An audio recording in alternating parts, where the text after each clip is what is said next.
This episode of the Prestige TV podcast is brought to you by Coffee Mate. Coffee Mate has been searching the globe for flavors that pair perfectly with coffee. So when they heard that the new season of HBO's The White Lotus was set in Thailand, they were inspired to brew up 2 new flavors, Thai iced coffee and pina colada flavored creamers. They're available for a short time only. So for the love of coffee, go try them now.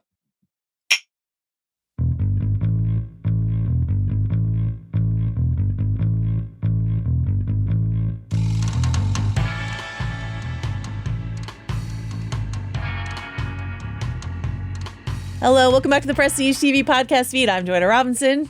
I'm Rob Mahoney. We're here to talk to you about White Lotus, Season 3, Episode 5, Full Moon Party.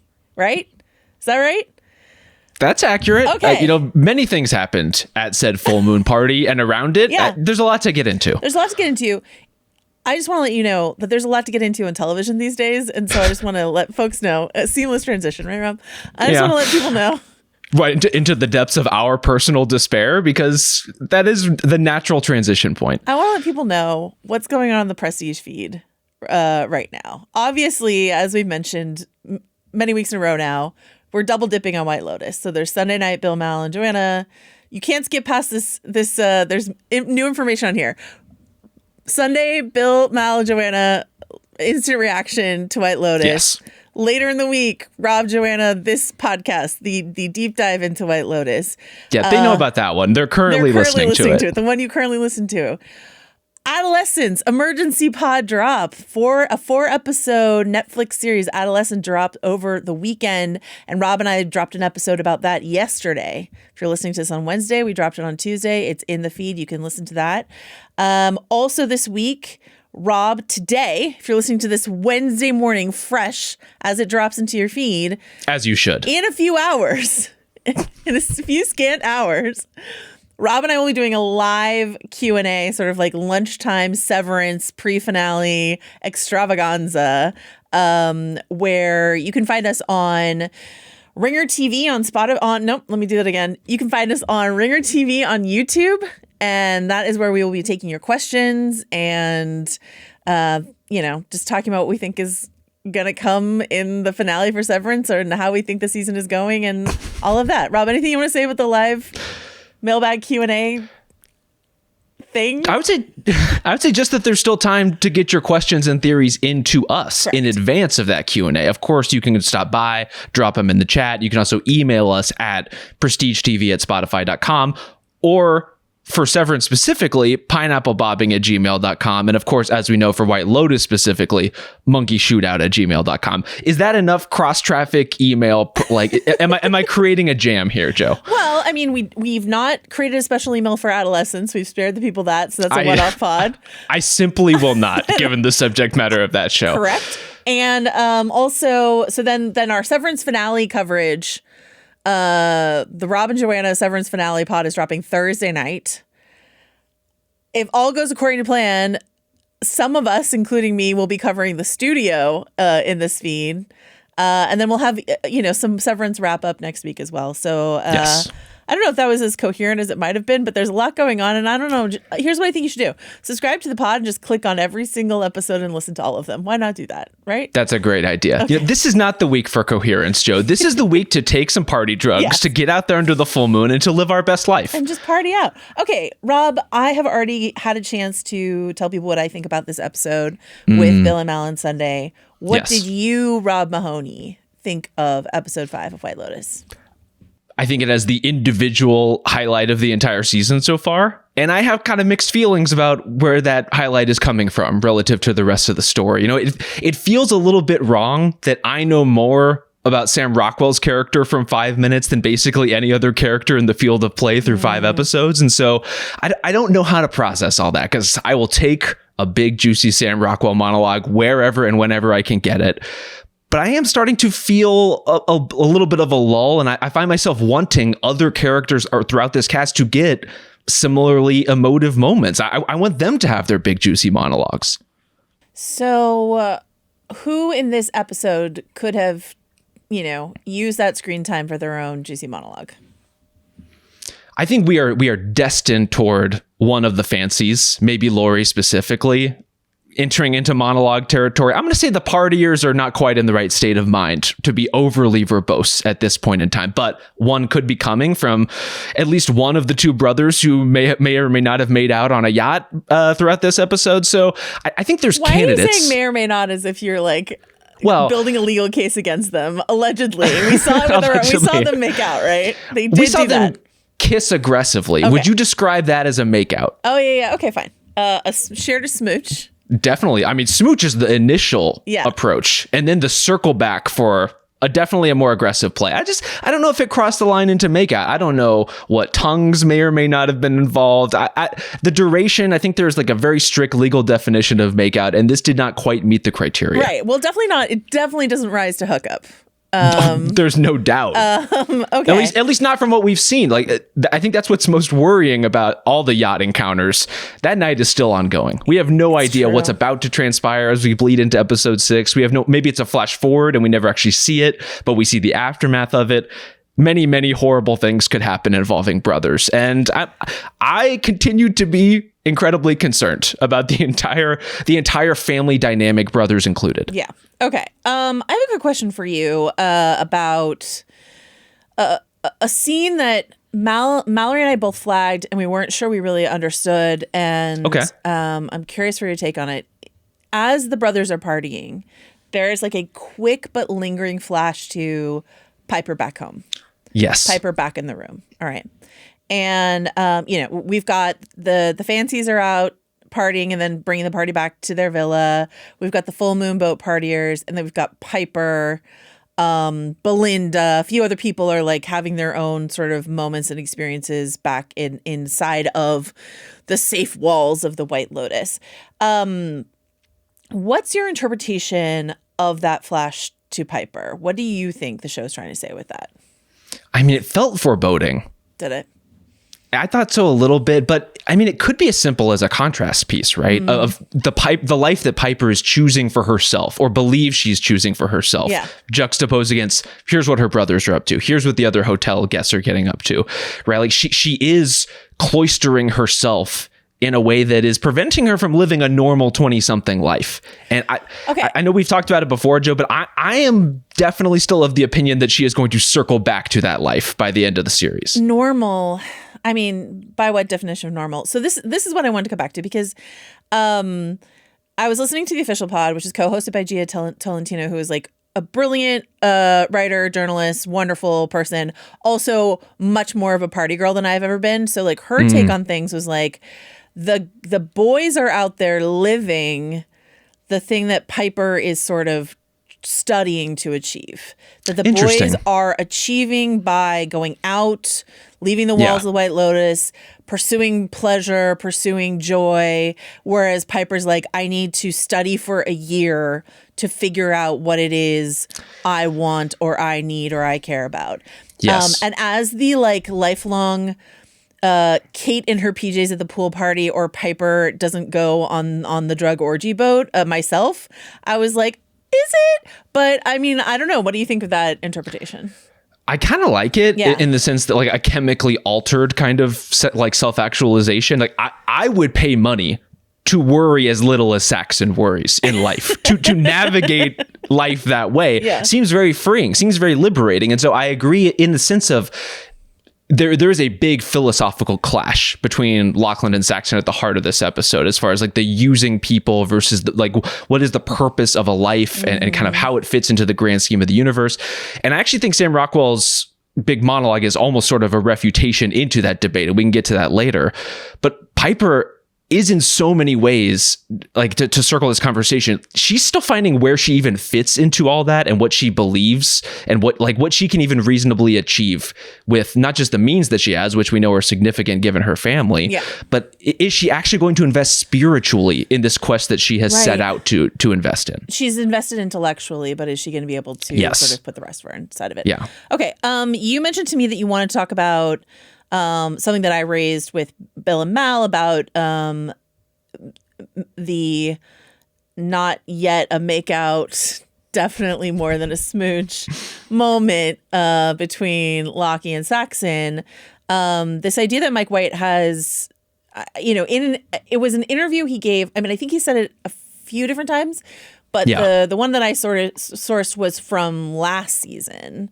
And he was talking about this idea of making queer sex transgressive, that it was something that was interesting to him as a queer creator, that was something that he was interested in. I will just say before, I really want to hear what you think about this, but Bill and Mal and I recorded that before we were able to sort of see people's reactions to this.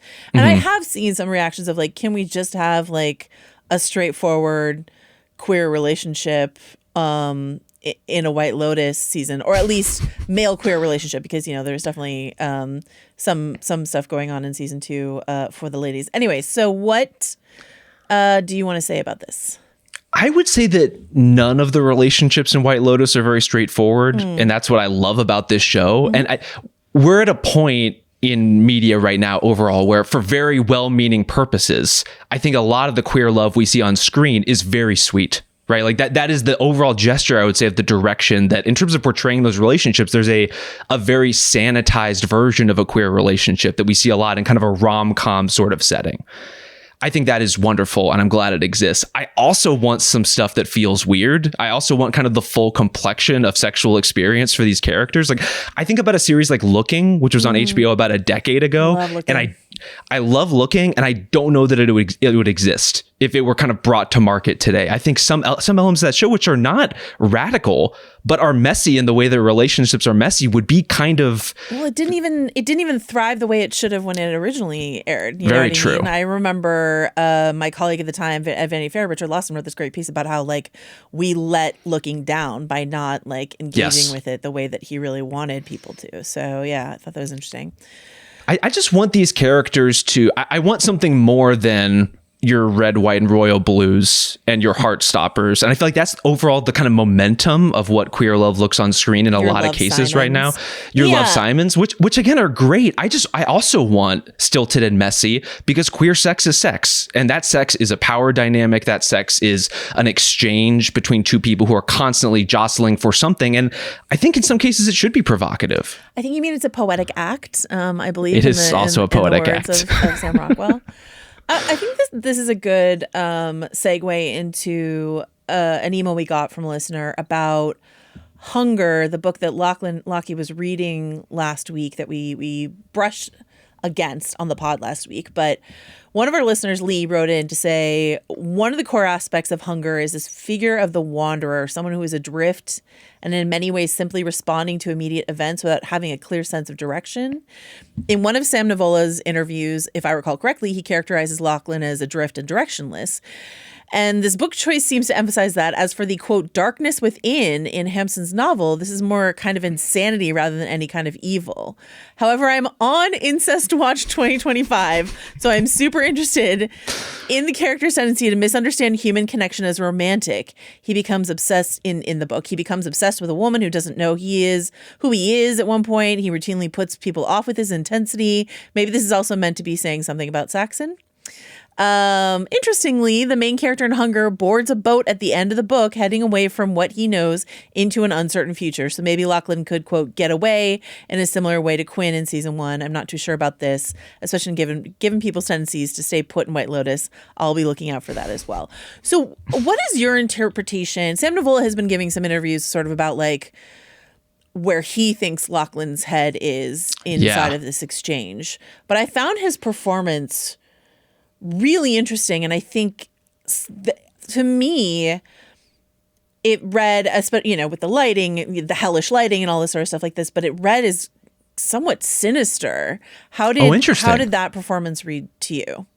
I didn't get quite sinister, but definitely assertive in a way that we're just not used to seeing from Lockie, right? This whole idea that he would never have the upper hand with Saxon in any other phase of their relationship, but when kind of chemically equalized by their circumstances, now all of a sudden there is enough chaos happening that he can seize a moment he's at least been thinking about in some context for a long time, Joe. Another thing I thought that you mentioned on the Sunday pod that I thought was really well observed was this idea of, does Lockie want to be with Saxon? Does he want to be Saxon? Does he kind of have contempt for Saxon. I think he's working through a lot of conflicting emotions as to who this person is in his life, because he fills a lot of different voids at this point in time. I love that. Thank you so much for liking that. And I think one of our listeners, Brian, drew a connection between that idea and Sam Rockwell's monologue, which is sort of like, do I want to fuck an Asian woman or do I want to be an Asian woman? Like what, or do I want to be the person watching me get like all this sort of stuff. Identity is a prison, and this idea of sort of breaking out of any of those prisons. But this idea from the start, the earliest episode 1, Lachlan Saxon vibes are off moment felt like do I want to be this person? Am I admiring this person's physique because I want it to be my own physique, or am I admiring it because I sexually desire it? And it seems to me, with Lockie's sort of like people pleasing body language that we got to earlier in the season, his uncertainty, him being pulled between the women in his family and the men in his family, all this sort of back and forth, this fluidity of gender identity question.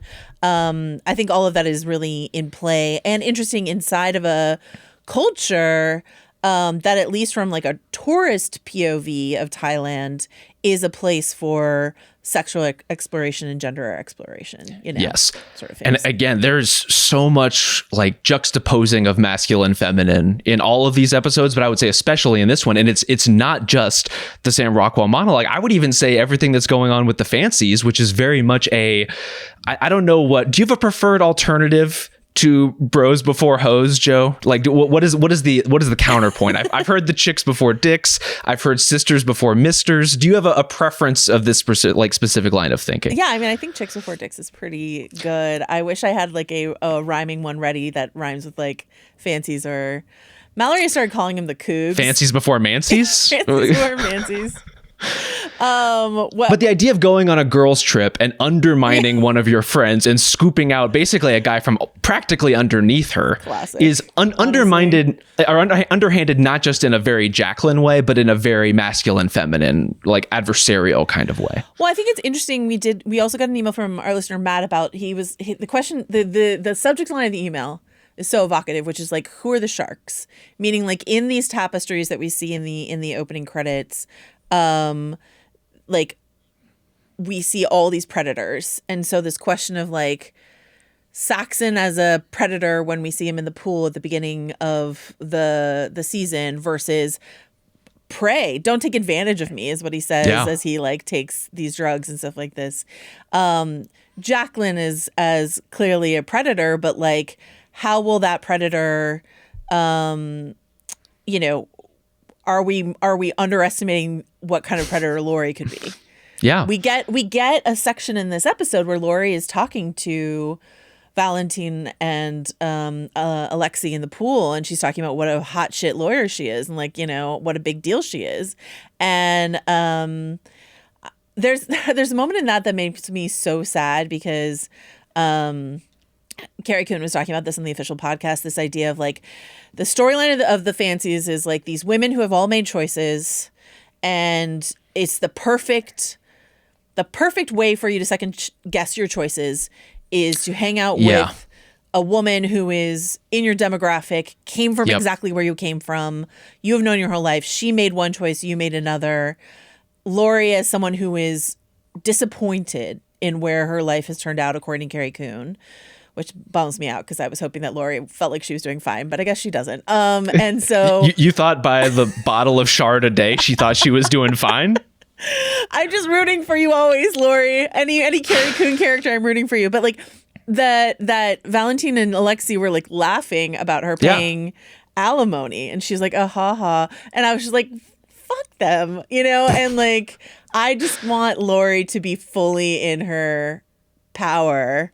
I know. And I don't know what's going to happen if she is she going to find out? She's going to find out. Okay. She was so close. Like, this is as close as we've seen her to being in her power, right? To really letting loose, to having her moment, to getting some validation and some attention that I think she kind of desperately needs at this point in time, but in a really positive way that she created for herself. And to have Jacqueline, who never for a second was going to let one of her friends have something that she wanted, swoop in. It's so gross, but it's gross in a way that I like. All the ways that I love this dynamic. And I love that Kate is in full pajama set, waiting on the sidelines just to go to sleep. I love that Jacqueline does what she does because like that feels so true to that character. And I am waiting for Laurie's moment. To go back to your like, what juicy monologue do I want to see? I want to see a juicy Laurie monologue, like telling Jacqueline about herself. You know what I mean? And like, the thing about what Jacqueline does, it is so vile and so recognizable as behavior that we have seen versions of in people that we know. And this is the thing that White Lotus does better than anyone else, which is just sort of like give us people that we recognize, an extreme comedy version of them, but like we know these people, you know, and I don't think anyone, I mean, I don't know that I know anyone who's kissed their brother, smooched and more plus their brother. Maybe they just haven't talked about it. You know, what happens in Thailand stays in Thailand, or so I've been told. I doubt that that's going to be the case, but we'll see. Did you see that literary legend Joyce Carol Oates put up a tweet about White Lotus? What did she say? I love how active Joyce Carol Oates is on social media. It's really funny. I don't. She's a little too online. We're all a little too online, but Joyce, you don't have to do this like we do. No. That's why, because she's Joyce Carol Oates and she has no business doing any of this, and she does it anyway. I just want better for her. I want her to be on a yacht somewhere. She says, I highly recommend the White Lotus for lonely persons who fantasize how wonderful it would be to 1, be in a romantic relationship with someone, 2, be in an affluent family with 3 mostly grown children, 3, have 2 close girlfriends whom you've known forever and love. After 10 minutes of White Lotus, you are weeping with relief that you are alone and not with these literally unbearable people. So yeah, this one goes out to the people who live their life in isolation. White Lotus is for you. I will say I find them quite bearable at this distance. These are not people you want in your life in close proximity. But the thing about Jacqueline that's so interesting to me is like I am obviously not a part of these sorts of female friendships. No? But not as of yet. But you know, life is long. Yeah. There is something about her and just her desperate desire to win that transcends, I think, any sort of relationship. And it's like she clearly has a main character syndrome thing happening in which everyone is an accessory to her story. That you see all over the place.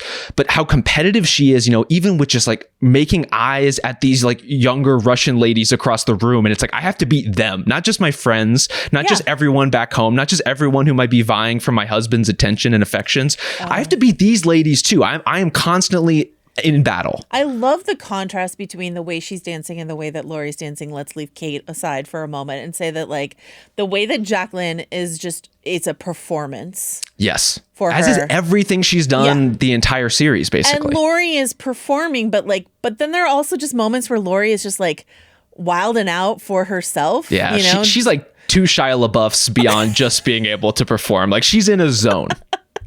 Right. And I there's something pure about that for me. But honestly, everyone on White Lotus disappoints me eventually. So, Laurie, I'm rooting for you, but I'm sure you will piss me off at some point. Do you want to hear? We got a couple emails that I'm going to call the section Let's Hear from the Experts. Would you like to check in with a few of our expert listeners, Rob? I'm all about education. I'm wondering what areas of expertise we're going to dig into. I mean, party drugs are obviously on the table. What else would they? I mean, clearly any kind of like local festival scene, anything going on with the full moon, I'd be curious to hear about. Yeah. What else? What else are we hearing? We got a couple, as we mentioned last week, we got a couple emails from listeners who have been to the full moon party. It's pretty cool. Sam, area of expertise, Southern mainline clergy person is how they describe themselves. The clergy is weighing in on White Lotus. Yes. And weighing in specifically on the I think it's a hymn, right? The hymn that Tim sings late in the episode, right? Very, very normally to himself, muttering along as his daughter's trying to have a conversation with him. Solo falsetto that drives your daughter out of the room. Totally fine. Okay. Yep. So Tim calls himself says he was a choir boy. Yes. And this, Sam, our clergy person says, well, they're definitely not Catholic, right? Which is usually where you find a choir boy. So probably Anglican, right? And Sam says, the Christmas Eve solo sung by a choir boy in the Anglican church is the first verse of Once in Royal David City. Tim, though, sings Lo, How a Rose Ere Blooming during the episode. The tune may just fit the mood of the episode better, but thematically, this song has a greater focus on the lineage connecting David to Jesus. Tim has a lot of focus on his own lineage and the future of his line throughout the season. He also made us like the flower imagery of the song matching the White Lotus. And I just thought that was really interesting. Like the specificity, the layers of specificity is probably true of the particular kind of Christianity that Victoria and Tim have practiced, especially with everything that Victoria has to say inside of this episode. Oh, yeah. Including about Catholics, which exactly. I have to, again, she's not wrong. Fair. Fair. Tough, Victoria's fair. right about a lot of stuff. Tough but fair. Sam says the way Victoria speaks, she was almost certainly raised evangelical, probably Southern Baptist. Her fear and revulsion of both Buddhism and Catholicism, along with the Clintons, points to that. It's interesting that these two parents raised a Buddhist and two hedonists. So that is the clergy weighing in. But I love the one aspiring hedonist, we should say. Lockie's still early in his journey. He initiated the smooch. I think he's also he took that party drug pretty quickly. You think this is Lockie's first hit of ecstasy? That's a great question. He's a high school senior, Rob. I kind of think maybe it is just because in so many ways he does model Saxon, and I could see him to this point being a certain kind of straight edge. Obviously, Saxon himself is not exactly straight edge. He just takes other kinds of drugs. But I could see him kind of holding out on this front until this moment where it's like, not only am I on vacation, do I have this rare festival opportunity, but he's also trying to score with these two ladies right in front of him. And so he's trying to be part of the party. Our second and last expert that we're hearing from is Jake, a magician. My name is Jake, and I'm a professional magician, so these last two episodes have really caught my eye. As someone who has adamantly stayed away from using tricks to try to pick up girls, it's refreshing to see magic potentially getting someone laid for once. Lachlan's tricks that he performed in episode 4 are complex and take a lot of practice and forethought to accomplish. Sneaking a playing card into someone's purse on a yacht is a dangerous game that I would never even attempt. The number prediction is impossible, even with existing magician methods, but I'm willing to spend my disbelief all in service of Lachlan getting some. These are not merely party tricks. Lachlan has been training for months for this moment and ultimately succeeded, although it only led to him kissing his brother so far. Only next Sunday will it be revealed if magic tricks can actually get you laid. So that is from Jake, a magician. I loved the the professional insight from Jake the magician and the religious insight from a clergy person. I love them equally. They're equally valuable in my life. I think so. Joe, were you surprised at all by Chloe being as into Lockie as she was? Like that something about his whole vibe. The little magician. The little magician really spoke to her. She likes them young. Their hearts beat so fast. She likes him quivering. like a little bunny rabbit. She's a shark and he's the prey, So she thinks, but I don't know. Don't underestimate. We're gonna find out. I will say I do think it was in his way. Actually, like a little bit generous of Saxon, who has been trying to put his arm around Chloe for days now and trying to get close to her for days, that when she does seem to express interest in his brother, he's just like bowing out, like letting Lachlan take the spotlight. Not a great guy, but as far as wingmen go, you could do worse than your brother. I think that's because he thinks that he can land Chelsea. He at least wants to try. Yeah. But he's certainly turned on by the prospect of trying and her not being interested. Gross behavior. All right. What else do you want to talk about? What's on your list to talk about? Do you want to talk about Duke basketball? Do you want to do? Now that we're in expert territory, we have our very own expert on this podcast, Rob Mahoney. See, this is where you've already overstepped because I am not by any means a college basketball you've already expert. said that. But you know that you're miles ahead of most people. You deal in basketball in general. I don't know. I mean, of course, 10,000 feet. I understand the parameters of college basketball. We can talk about Duke if you want to talk about Duke. Quickly, we can talk about what it means for a Duke alum to put a gun to their temple because this is very powerful. Okay, so our listener Elise wrote in and she says, I was at the game yesterday when Cooper Flag got hurt, right? Yes. We're going to talk about that in a second, if that doesn't mean anything to you listening at home. I kid you not, when he slipped, the families all around me screamed, "Cooper, no!" in the thickest Carolinian accent I've ever heard. And whelp, now I'm a believer from the NC front lines, the Duke UNC front line. These Posey Isaac accents are legit. So if you are not into basketball, college or otherwise, you may not know why the image of Jason Isaacs in a Duke t-shirt with a gun to his head has been sort of popping up all around the internet. But this is a very like meme heavy, meme friendly. White Lotus always produces tremendous memes. And this is something that Parker Posey was talking about on the official podcast, this idea that like we live in this mimetic world where Mike White has created this perfect show that has the like whodunit aspect for the sort of Reddit detective junkies, has this sort of character study, comedy of manners stuff for the like Jane Austen, Dickens, you know, whatever fans, the Chekhov fans, if you will, and then the memes for the folks, for the people. For the folks. And so for the people with brain rot who are just, you know, look, we're all trying to do better. Check it in for Judy. So who's Cooper Flag and why should we care, Rob? I mean, whether you care is totally up to you. Cooper Flag is probably going to be the next great NBA player, almost certainly going to be the number one pick in the NBA draft this summer.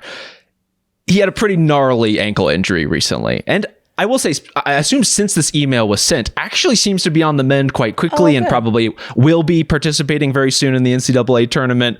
But this meme is basically evergreen. Duke is a prohibitive favorite in the tournament. I would say the overwhelming favorite. Yeah. And yet, a lot of things happen when Duke is involved. This is a team that is not opposed and not averse to just randomly blowing a game in the middle of the tournament, randomly destroying a run in real time. And so the moment for that meme is coming. And I salute everyone out there who's just saving it down, ready to spring into action whenever something involving Duke happens. Because look, basketball and otherwise, Duke is never not in the news. So it's a fraud school. Okay. It's going to be the gift that keeps on giving, I think. Thank you to Jason Isaacs for bringing it right to our door in the most literal fashion possible. Let's do a quick, and I did not ask you to prepare for this, so I'm sorry to put you on the spot. A quick ranking of the top 4 memes produced from this season of White Lotus, because I believe the contenders are yes. Walton Goggins' reaction face to the Sam Rockwell monologue, right? The best part about that one is it is basically the same in video as it is in still shot. Like he is just frozen in place for minutes at a time, and it's incredible. The Leslie Bibb fake smile. Yeah. Full squint. The Parker Posey sort of like her hand, like she's also squinting, like hands up, sort of like blissed out on lorazepam, wearing like a muumuu sort of situation. Or Parker Posey's reaction to the dudes on the yacht. Either one of those. And then Tim Ratliff in a Duke t-shirt with a gun to his head. I think at this moment in time, Goggins is the most powerful. We've all been through this together, and we're all kind of in that particular foxhole watching this episode. So it just feels like it's bringing us all into one place. I feel like the one that's going to endure is Leslie Bibb. I agree. This is exactly what I was thinking. That one will live on the internet forever. Yeah. It just has infinite utility. It's perfect fodder to throw into the dumb internet argument that you kind of want to get out of and back away from. Yeah. And look, who among us is not subject to those? I feel like it's going to be, I would like to see it replace Homer slowly backing into a hedge. It is the Southern version of that, very much so. Yeah. Okay, I want to talk about Belinda and Fabian for a second. Yeah. Because Fabian really disappointed me. We got an email from a listener who was talking about, who sent us a clip from Babylon Berlin, a show that I did not watch. But the actor who plays Fabian was on and sings beautifully on that show. And so they were saying, like, maybe we'll get to see him sing, like, as it's sort of been, he's been sort of raising it here and there, because here he sang on Babylon Berlin and it was wonderful and beautiful. Fabian, I was rooting for you, but now I can root for you no longer, given your repulsive reaction to Belinda here. And one of our other listeners, Alicia, wrote in, saying, and this is something I meant to raise earlier, but there were these questions like, why isn't Belinda acting faster? Why isn't she Googling Greg faster? Why isn't she being more confrontational? Why is she taking her time in terms of like reporting this, digging into this, blah, blah, blah. And I do think there's something to be said because Mike White is interested in sort of like definite social dynamics of Black women feeling like they're not believed in any given scenario. And so to watch this woman, who Fabian is like, you should be flattered by the attention of this psychopath, this rich white psychopath, is Mike White, I think, tries not, and he has given interviews about this because he doesn't have a writer's room and it's just him, a white guy, writing about this stuff. He gets like hesitant to dip his toe too much into sort of speaking from a position that he has not lived himself.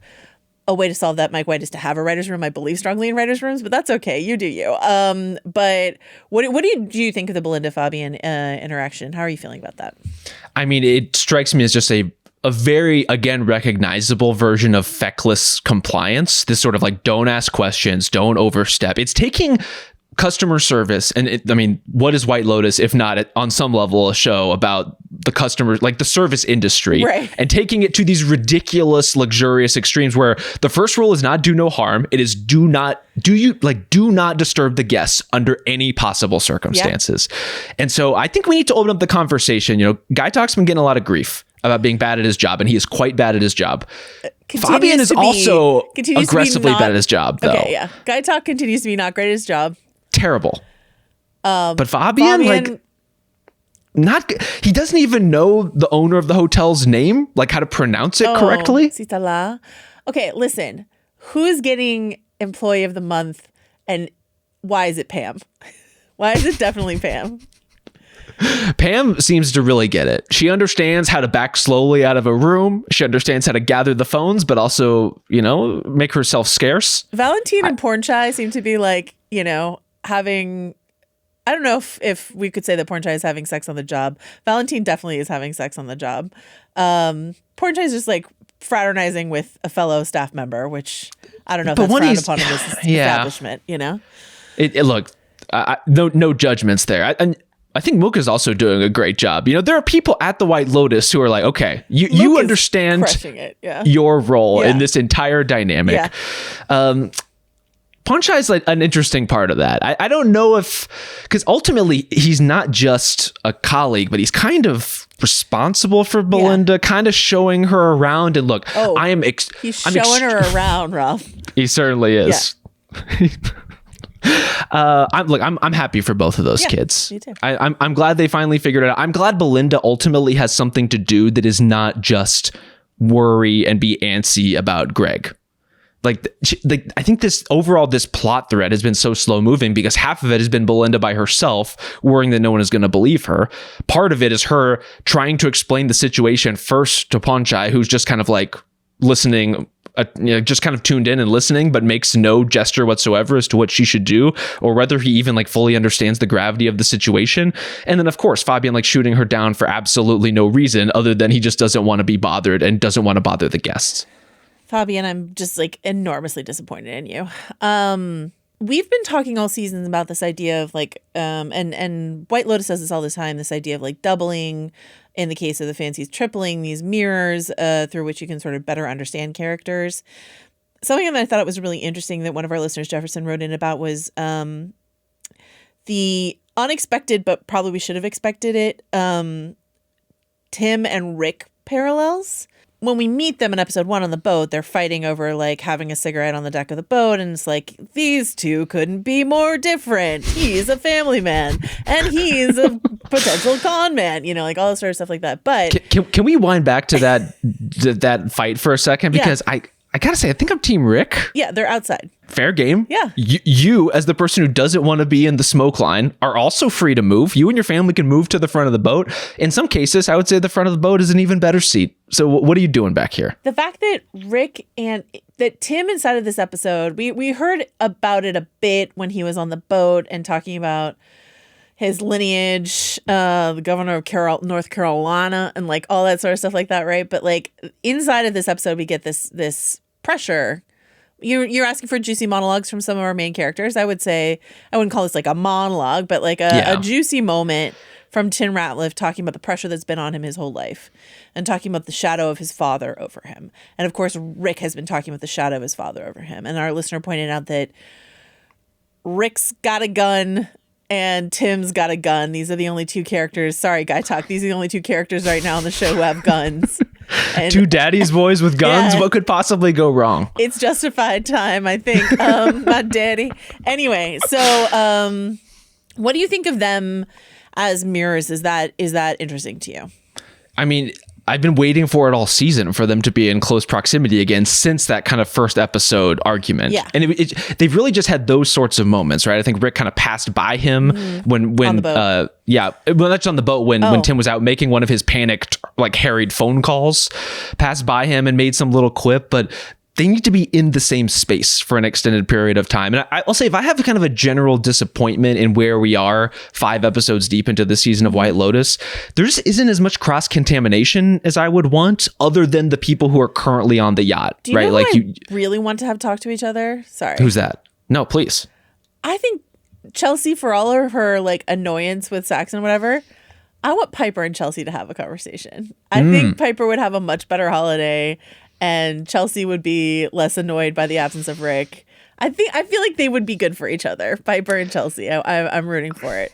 I'll say this. I think Piper needs a Chelsea in her life. More benefit to Piper than to Chelsea. Yes. But I think it would spare Chelsea from having to like talk to Saxon. So, there's always that. So the perfect part about the Ratliff kids is that they are all kind of tough hangs in their own way. And I really don't want to spend time with any of them. And as usual, Chelsea is the best hang on the show. And she's going through it a little bit more this week. She's clearly feeling Rick's absence. She's trying to process her own place in the world, her own place in her relationship, her own place in this foursome that is apparently manifesting right in front of her. I'm worried for Chelsea as usual. These brothers, I don't want anything more to happen, but if something more happens between these brothers, that's its own thing, and I'm not that emotionally invested in it. I need Chelsea to stay out of it, whatever it is. Do you know what I mean? Like, yeah, for Rick, I'm rooting for these kids. I go back and forth on whether I'm rooting for them as a pairing, them as a relationship. He's like her child, her 50-year-old child, Rob. What could be wrong with that dynamic? What are you talking about? It all seems very healthy. Do you want to talk about the Sam Rockwell monologue? We've been talking around it. Do you want to talk about it? I think we have to, but talking around it is kind of fair for this show because this whole episode feels like it's kind of talking around it at a certain point. Well, and I think what's also interesting, Bill was quite enamored with his monologue. We talked about it a ton on Sunday. People in general seem quite enamored, and it is a big moment.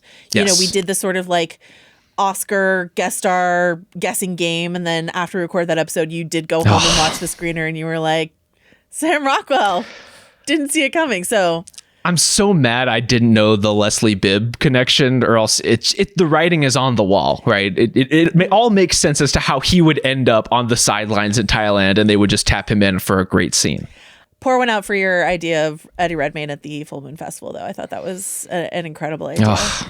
But Sam Rockwell, Oscar winner, shows up to do the scene, and it seems like do more because Rick's like, I'm going to need you for this con I have to pull, right? Like he has said he has a director friend, so like it seems like they're going to go full con buddy com job, which is a great premise for anything. How Rockwell do you think Rockwell is going to go when playing a director? Because this is a man who knows how to ham it up. True. That's a great point. But this is chamomile tea, Frank. So I don't know if he's as at a different point in his life. He's not making See How They Run anymore. Like he's just trying to chill out and get a good night's sleep. But I think that like I feel mixed on this monologue. I think it's an incredible moment, a great TV moment. But to your point, and I had this in my notes before you were talking about this, but like it's not a character monologue. It's a theme monologue. It's a monologue that speaks to the theme of White Lotus. But I mean, it is a character monologue. It's just a character we don't have any attachment zero to. investment in Frank. Yeah. Zero. And I mean, I have more now, but I have 5% investment in Frank.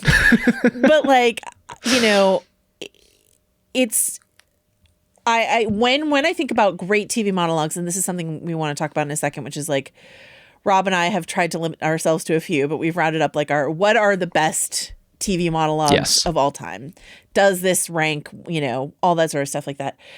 For me, a great TV monologue is not just like beautiful writing or thematically resonant. It is a character moment. And that may not prove to be true of everything that I have put together here today, but this is like something I was thinking about that I was like, why isn't this striking me as one of the greatest TV moments of all time, the way that it is striking other people? And I think I'm just missing, and White Lotus gets accused of this sometimes, I'm missing that emotional investment to make it like a full home run for me. Yeah. You know what I mean? What do you think? that's where I would say it is a great monologue. It's incredibly well written. I do want to engage in the ideas because I think they're interesting on their own terms. And it is not unwelcome to have a character outside the story come in to sort of give a thesis statement, time and, in certain kinds of fiction and certain kinds of narrative. I understand the appeal of that. But yeah, I'm with you that I want it to mean more because I want the character it's coming from to mean more to me. And so even when I'm thinking about things in the world of White Lotus, which I think can be quite personal and I think can come from a place of, if not heart, at least like a really complex emotional center.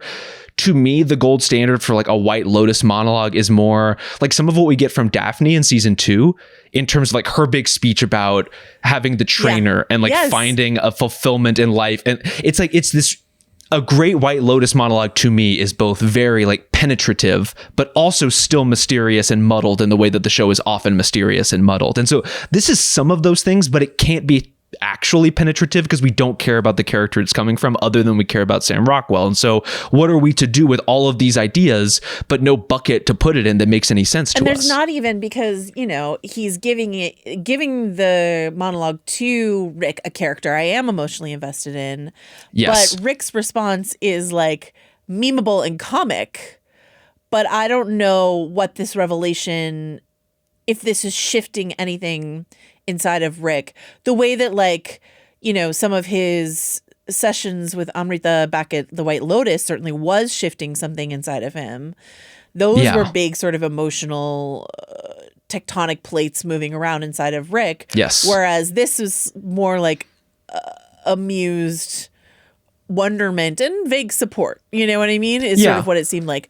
Now, I could be wrong, and it could be that like whatever crossroads Rick is headed towards with Jim Hollinger, that when it comes to do I do a murder or do I not, he is thinking about his friend who's talking about the larger idea of identity, which is also what Amrita was talking about. So it's possible that this will have that. But in the moment, every shift to Goggins' face is a comedy shift and not a like emotional shift. Well, I think for now it is, and you would hope in the ultimate payoff it is more than that. And if you want to start connecting the dots of what this could actually mean to someone like Rick, I would say it's this. To me, at this point in the story, what Frank is saying is more in conversation with maybe what Saxon and Lockie are talking about, right? This idea of like some people in this world just want to be used, and Frank has been that guy. He has been the user. And he has seen through it, and he has fucked his way to enlightenment. And he has found at the end of the day, like, what does it cost the person doing the using if that is all that you do? And you can start replacing some of the nouns in there and some of the verbs in there and take it from Rick's perspective, or almost any character in the season of White Lotus, of what does it do to you when you're putting all these other people in your life to help contextualize your own identity? When you are using those people to triangulate who you are, right? Like Rick is defining himself by this story that his mom told him about who his dad may or may not be. And that's the only way he can really understand his place in the world. And you could say the same thing about Jacqueline with her friends. You could say the same thing about Tim Ratliff and all the people at the club and sort of the pillar of the community identity that he's constructed for himself. All of these people are using in their own ways. That's not just using. It's just like, that's a natural human approach.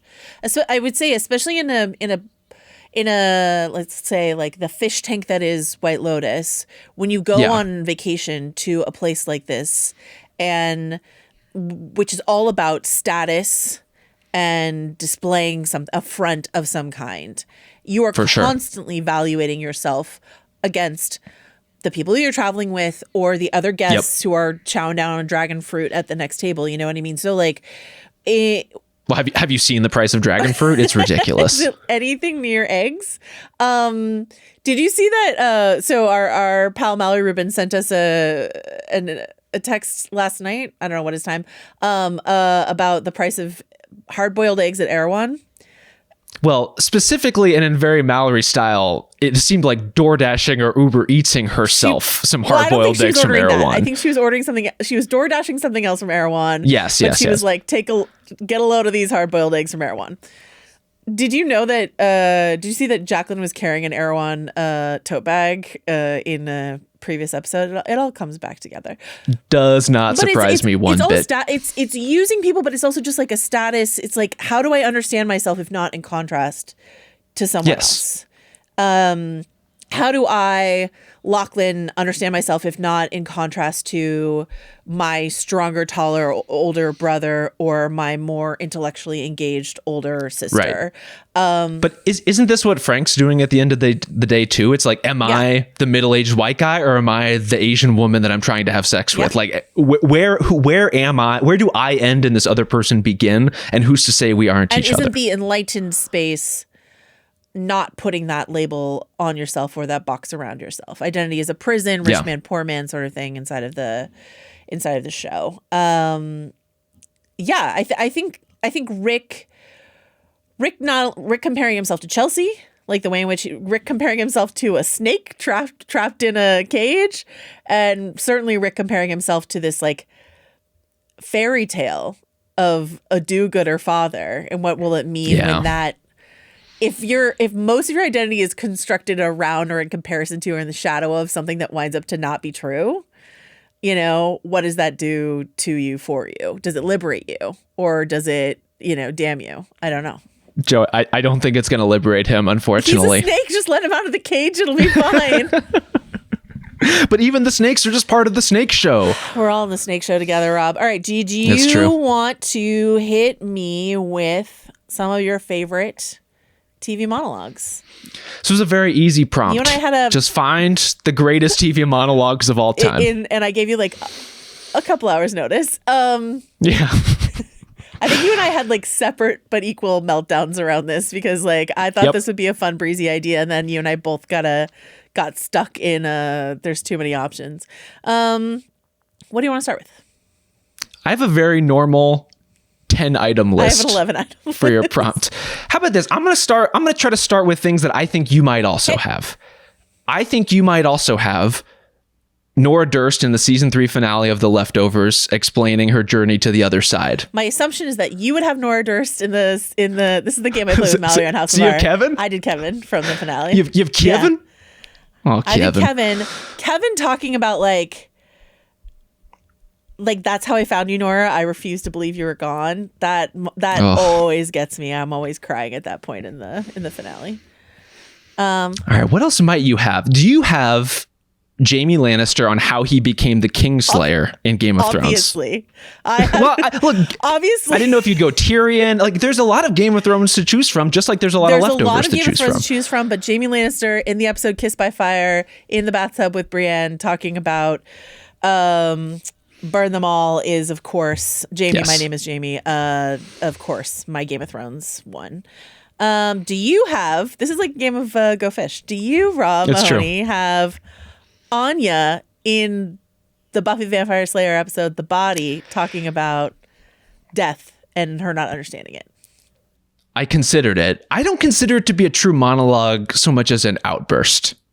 It's almost not long enough to be monologue territory to me. It's on the shorter side. It's legend shit from maybe my favorite character in Buffy the Vampire Slayer. So of course it holds a very special place in my heart. I went a different Whedon direction though. Do you have any other Joss Whedon stuff? What do you have?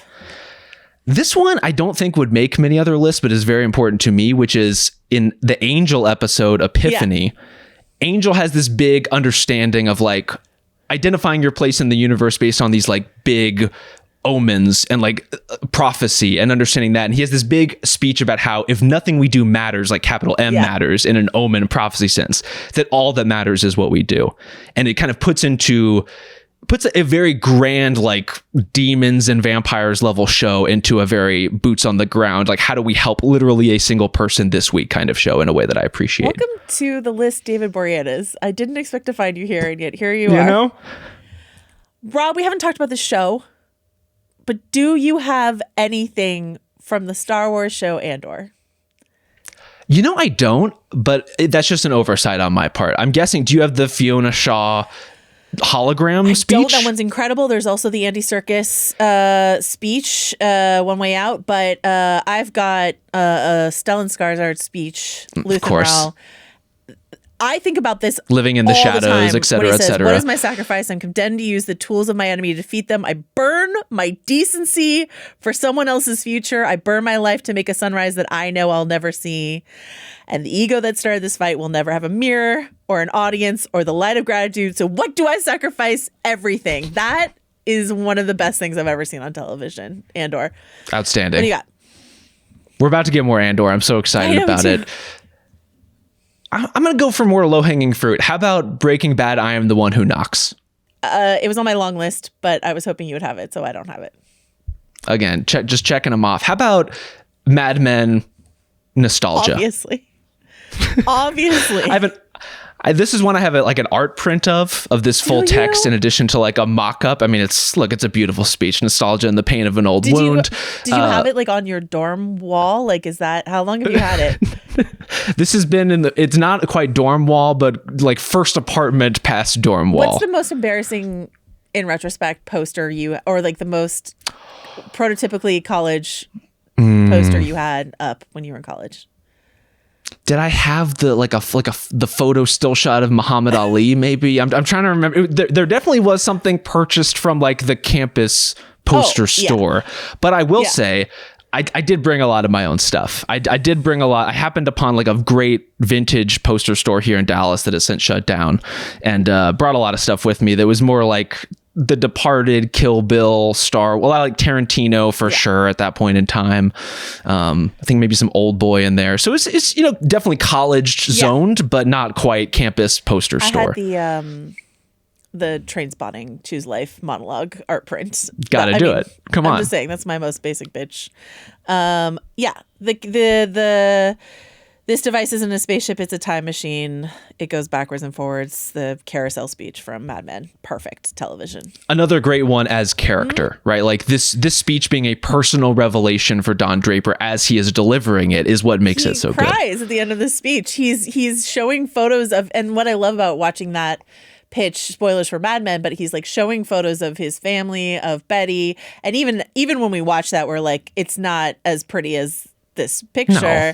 But going all the way through Mad Men and knowing where he winds up with his family at the end of that show, that scene hits even harder on rewatch. What else do you have? Every time Al Swearingen opens his mouth in Deadwood, you cannot make me choose between them.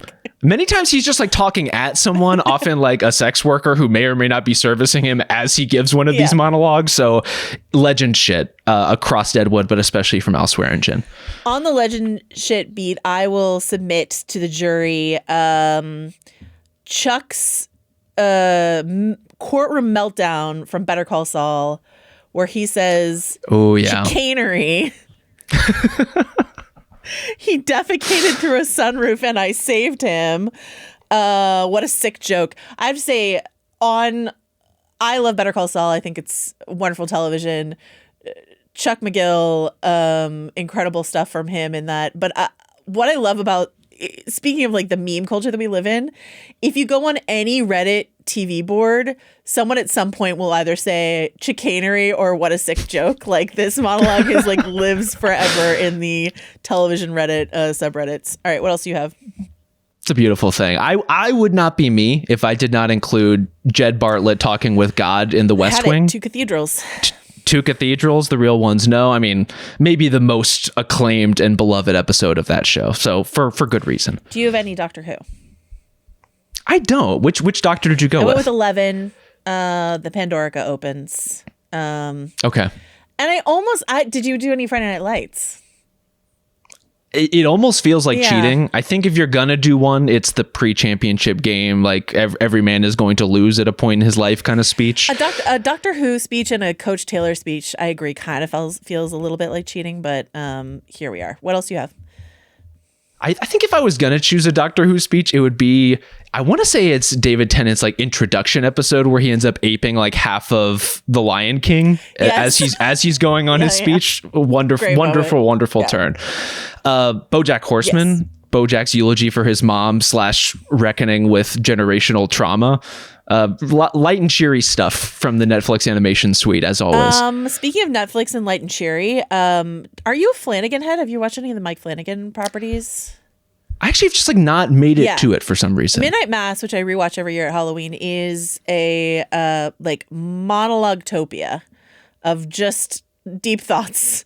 And there is one that a character gives as she's dying. And actually she's talking about like Buddhist ideas in terms of like what it means to die, which I think is very relevant to White Lotus. But a Flanagan monologue has to be in the mix somewhere, for sure. I feel like we're hitting all of the major players in the monologuing scene, Yes. really.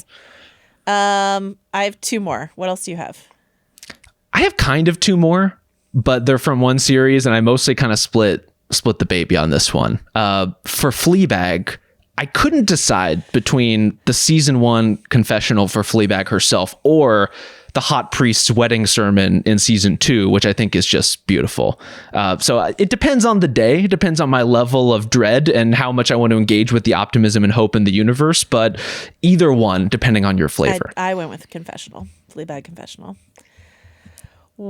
That's a cry for help, Joe. Last but not least, and I'm okay that I'm the only one that Carmi's 7-minute monologue from the Bear season 1 finale. Yeah. And to go back to this sort of like character centric thing, this is Carmi talking about his brother and talking about what his brother meant to him, and this is where we get the sort of like let it rip sort of catchphrase and however you feel about where the Bear has journeyed on its run. Rewatching that monologue, 7 minutes, most of which is one shot, one just push on Jeremy Allen White's face.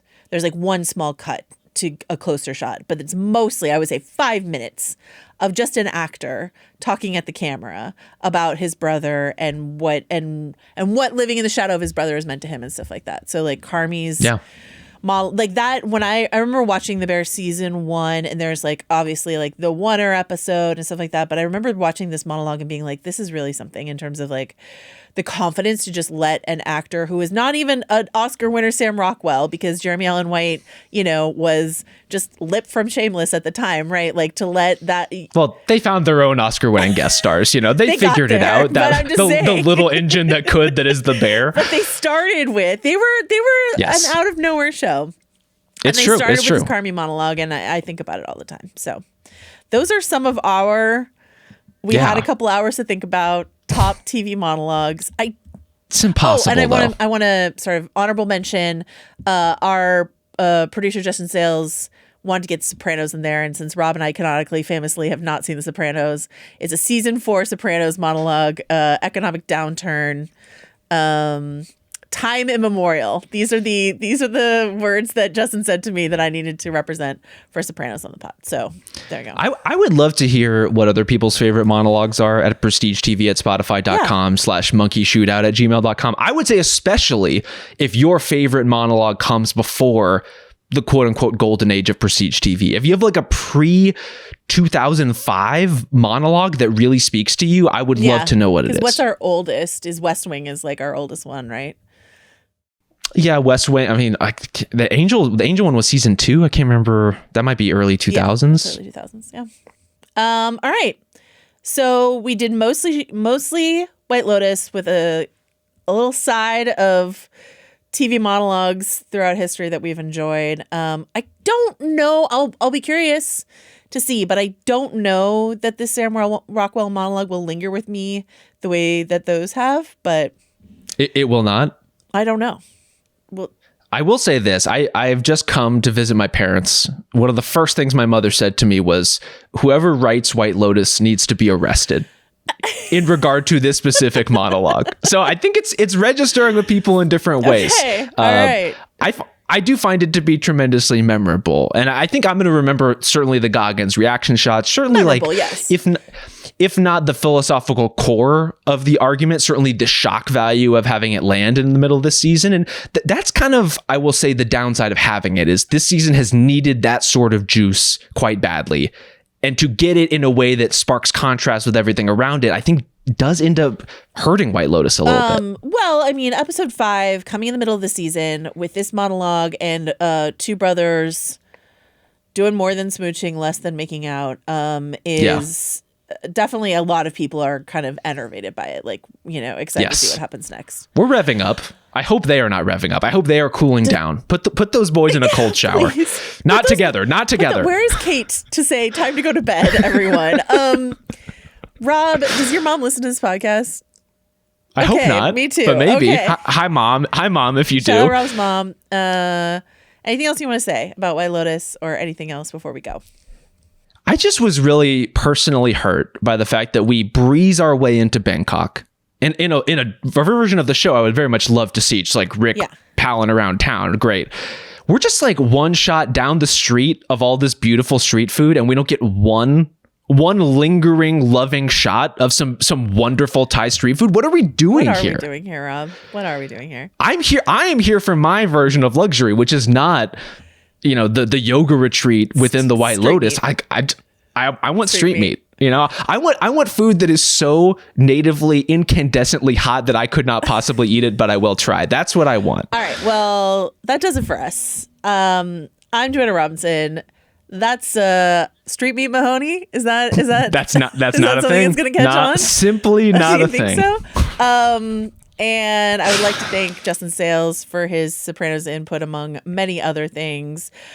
John Richter for all of his great work on the video front end. Donnie Beecham for, you know, doing the edits, making us sound as doing his best with what we put out there in the content sphere. And we will see you later today for a live Severance Q&A mailbag. If we're wearing different clothes, don't worry about it. What is time? We'll see you soon. Bye.